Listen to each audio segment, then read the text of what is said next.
Hi hello. ഞങ്ങൾ ഇന്ന് ഇങ്ങോട്ടാണ് പോകണമെന്ന് പറയേ കുറച്ച് തിടുക്കത്തിലാണ് പുറപ്പെടുന്നതൊക്കെ. കാരണം പെട്ടെന്ന് തന്നെ ഏട്ടൻ പറഞ്ഞത് നമുക്കൊന്ന് പുറത്ത് പോകാമെന്ന്.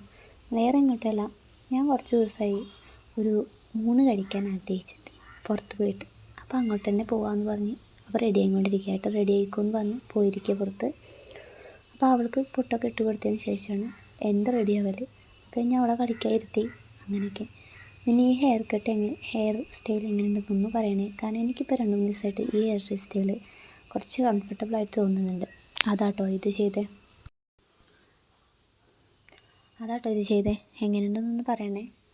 പിന്നെ കുറച്ച് ദിവസമായി ഐലൈനറൊക്കെ ഇടുന്ന പൂതി. വീട്ടിലിരിക്കുന്നതൊന്നും ചെയ്യാറില്ല. പിന്നെ അതും കൂടെ എടുത്തിട്ടു. പിന്നെ അവൾക്ക് പുറപ്പെടാൻ. അവൾക്ക് കുപ്പായിട്ട് കൊടുത്തിട്ടേ ഞാൻ ഡ്രസ്സ് ചേഞ്ച് ചെയ്യാറുള്ളൂ.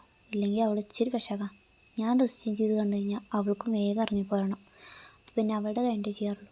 പിന്നെ ഡ്രസ്സ് ചേഞ്ച് ചെയ്യുന്ന ഒരു ഇത് കണ്ടു കഴിഞ്ഞാൽ നിങ്ങൾ ഇത് എന്ത് ക്രൂരമായിട്ട് ചെയ്യുന്നത്. പക്ഷേ എങ്കിൽ അല്ല കേട്ടോ, അവളുടെ കംഫർട്ടബിളിനനുസരിച്ചിട്ടാണ് ഞാൻ അവൾക്ക് ഡ്രസ്സ് ചേഞ്ച് കൊടുക്കാറ്. ഇരുന്നിട്ടാണെങ്കിൽ ഇരുന്നിട്ട്, നിന്നിട്ടാണെങ്കിൽ നിന്നിട്ട്. അവൾ ഹാപ്പി ആയിരുന്നാൽ പോരെ. അതായിട്ട് എങ്ങനെ. അതിൽ ഞങ്ങൾ കുറേ സംസാരിക്കും, കളിക്കും, ചിരിക്കും, ചിലപ്പോൾ ഒരു അടിയും ഒക്കെ ചെയ്യും. അതാട്ടോ ഇതൊക്കെ. അങ്ങനെ ഞാനും ഡ്രസ്സ് ചേഞ്ച് ഞങ്ങളും പോകാൻ റെഡിയായി.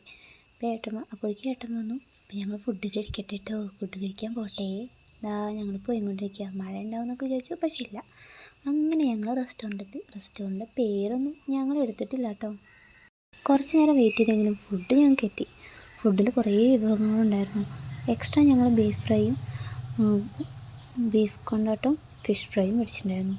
ഫുഡിൻ്റെ ടേസ്റ്റ് കൊണ്ടും വിശപ്പ് കൊണ്ടും പെട്ടെന്ന് അതെല്ലാം കഴിച്ച് ഞങ്ങളങ്ങ് ഇറങ്ങിപ്പോന്നു. അവൾക്ക് വേഗം വീട്ടിലേക്ക് എത്തണമായിരുന്നു. അങ്ങനെ ഞങ്ങൾ തിരിച്ചു പോരുമ്പോൾ ഇങ്ങനെ പോന്ന് വീട്ടിലെത്തി. ഇത്രയേ ഉള്ളൂ. അപ്പോൾ വീഡിയോ ഇഷ്ടപ്പെടുകയാണെങ്കിൽ ലൈക്ക് ചെയ്യാനും സബ്സ്ക്രൈബ് ചെയ്യാനും മറക്കരുതേ. ടാറ്റാ.